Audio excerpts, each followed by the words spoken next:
ಸ್ನೇಹಿತರೆ, ಪ್ರತಿಯೊಬ್ಬರಿಗೂ ತಮ್ಮ ಸೌಂದರ್ಯ ಚೆನ್ನಾಗಿರಬೇಕು, ತಮ್ಮ ಕೂದಲು ಚೆನ್ನಾಗಿರಬೇಕು ಅಂತ ಹೇಳಿ ಆಸೆ ಪಡ್ತಾರೆ. ಈ ಕೂದಲಿನ ಆರೈಕೆಗೋಸ್ಕರ ನಾನಾ ರೀತಿಯ ಮಾರುಕಟ್ಟೆಗೆ ಸಿಗುವಂತಹ ಉತ್ಪನ್ನಗಳನ್ನು ಉಪಯೋಗ ಮಾಡ್ತಾ ಇರ್ತಾರೆ. ಈ ಉತ್ಪನ್ನಗಳಲ್ಲಿ ಹೆಚ್ಚಾಗಿ ಕೆಮಿಕಲ್ ಇರೋದ್ರಿಂದ ಇದು ನಮ್ಮ ಸೌಂದರ್ಯವನ್ನ ಹೆಚ್ಚು ಮಾಡೋದರ ಬದಲು ಸೌಂದರ್ಯವನ್ನ ಹಾಳು ಮಾಡ್ತಾ ಇದೆ. ಹೆಚ್ಚಾಗಿ ಇತ್ತೀಚಿನ ದಿನಗಳಲ್ಲಿ ಈ ತಲೆ ಕೂದಲು ಉದುರುವಂಥದ್ದು ಅಥವಾ ತಲೆನೋವಾಗಿರಲಿ, ಯೌವನದಲ್ಲೇ ತಲೆ ಕೂದಲು ಬಿಳಿಯಾಗುವಂಥದ್ದು ಸಮಸ್ಯೆಗಳೆಲ್ಲ ಕಾಡ್ತಾ ಉಂಟು. ಇದಕ್ಕೆ ನೈಸರ್ಗಿಕವಾದ ಪರಿಹಾರ ಅಂತಂದ್ರೆ ಕೆಲವೊಂದು ಎಣ್ಣೆಗಳಿದೆ. ಅದರಲ್ಲಿ ಈ ಕೇಶವರ್ಧಿನಿ ತೈಲ ಕೂಡ ಒಂದು.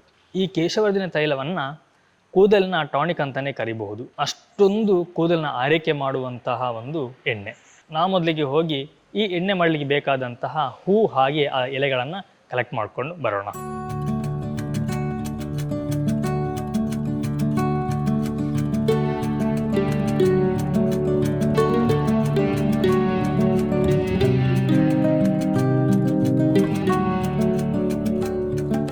ಸ್ನೇಹಿತರೆ ನೋಡಿ, ನಾವು ಸುಮಾರೊಂದು 7 ರಿಂದ 8 ಹೂ ಮತ್ತು ಎಲೆ ಕುಡಿಗಳನ್ನು ತಗೊಂಡಿದ್ದೇವೆ. ಒಂದು ಪಾತ್ರೆಗೆ ಹಾಕಿ ಎಷ್ಟು ಚೆನ್ನಾಗಾಗುತ್ತೋ ಅಷ್ಟು ಚೆನ್ನಾಗಿ ಇದನ್ನು ತೊಳಿಬೇಕು. ಯಾಕಂದರೆ ಅದರಲ್ಲಿ ಕೊಳೆ ಇರುತ್ತೆ, ಆ ಕೊಳೆ ಎಲ್ಲ ಕ್ಲೀನಾಗಿ ಹೋಗಬೇಕು.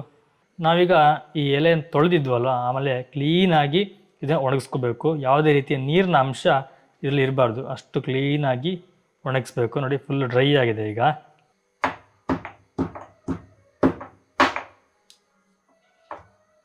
ನಾವೊಂದು ಸ್ಟೀಲ್ ಪಾತ್ರೆ ಇಟ್ಟು ಗ್ಯಾಸನ್ನು ಆನ್ ಮಾಡಬೇಕು. ಗ್ಯಾಸು ಲೋ ಫ್ಲೇಮಲ್ಲಿ ಇರಬೇಕು. ನಾವಿಲ್ಲಿ ಇಷ್ಟು ಸಣ್ಣ ಕಪ್ಪಲ್ಲಿ 1 ಕಪ್ ಎಣ್ಣೆ ತಗೊಂಡಿದ್ದೇವೆ.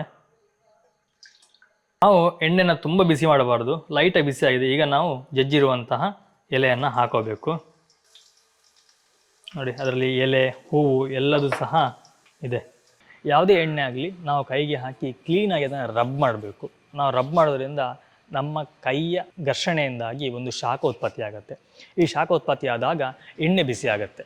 ನಾವು ಆ ರೀತಿ ಬಿಸಿ ಮಾಡಿದಂಥ ಎಣ್ಣೆಯನ್ನು ನಮ್ಮ ತಲೆಗೆ ಹಚ್ಚೋದ್ರಿಂದ ನಮ್ಮ ತಲೆ ಕೂದಲಿಗೆ ತುಂಬಾ ಉಪಯೋಗ ನೀಡುತ್ತೆ. ಹಾಗೆಯೇ ಎಣ್ಣೆ ಸ್ವಲ್ಪ ಬಿಸಿ ಇರೋದ್ರಿಂದ ನಮ್ಮ ಕೂದಲು ಅದನ್ನು ಹೀರ್ಕೊಳ್ಳಿಕ್ಕೆ ತುಂಬಾ ಸಹಾಯ ಮಾಡುತ್ತೆ. ಸ್ನೇಹಿತರೆ ನೋಡಿ, ನಮಗೆ ಎಣ್ಣೆ ಕಲರ್ ಚೇಂಜ್ ಆಗುತ್ತೆ, ಈ ರೀತಿ ಹಸಿರು ಬರುತ್ತೆ. ಆ್ಯಕ್ಚುಲಿ ನಮಗೆ ಇಲ್ಲಿ ಸ್ವಲ್ಪ ನಾವು ಹಾಕಿರುವಂಥದ್ದು ಇದರ ಹೂವು ಸ್ವಲ್ಪ ಕಮ್ಮಿ ಆಯಿತು, ಯಾಕಂದರೆ ಎಲ್ಲ ಕರೆದಿದ್ರು. ಬಟ್ ಉಳಿದಿರುವಂಥದ್ರಲ್ಲಿ ನಾನು ಪಟ್ಟ ಮಾಡಿದ್ದು. ಫಿಲ್ಟ್ರ್ ಮಾಡ್ಕೋಬೇಕು. ನಾನು ಸಣ್ಣ ಬೌಲಿಟ್ಟು ಬೌಲಿಗೆ ಫಿಲ್ಟ್ರ್ ಮಾಡ್ಕೊಳ್ತಿದ್ದೇನೆ. ಆಮೇಲೆ ಒಂದು ಬಾಟ್ಲಿ ಹಾಕಿ ಇಟ್ಬಿಟ್ರಾಯಿತು. ಸ್ನೇಹಿತರೆ, ಇದ್ರ ಬಗ್ಗೆ ಸಂಪೂರ್ಣ ಮಾಹಿತಿಯ ವಿಡಿಯೋವನ್ನು ನಮ್ಮ ಫುಡ್ ಮೀಡಿಯಾ ಯೂಟ್ಯೂಬ್ ಚಾನಲಲ್ಲಿ ಹಾಕಲಾಗಿದೆ. ನೀವು ಅಲ್ಲಿ ಹೋಗಿ ಈ ವಿಡಿಯೋವನ್ನು ನೋಡ್ಬೋದು. ಲಿಂಕನ್ನು ನಾನು ಬೈದಲ್ಲಿ ಕೊಟ್ಟಿರ್ತೀನಿ ಅಥವಾ ಫಸ್ಟ್ ಕಮೆಂಟಲ್ಲಿ ಪಿನ್ ಮಾಡಿರ್ತೀನಿ. ಇದೇ ರೀತಿಯ ಯೂಸ್ಫುಲ್ ಆದಂತಹ ಮಾಹಿತಿಯಾಗಿ ನಮ್ಮ ಪೇಜನ್ನು ಫಾಲೋ ಮಾಡ್ಕೊಳ್ಳಿ.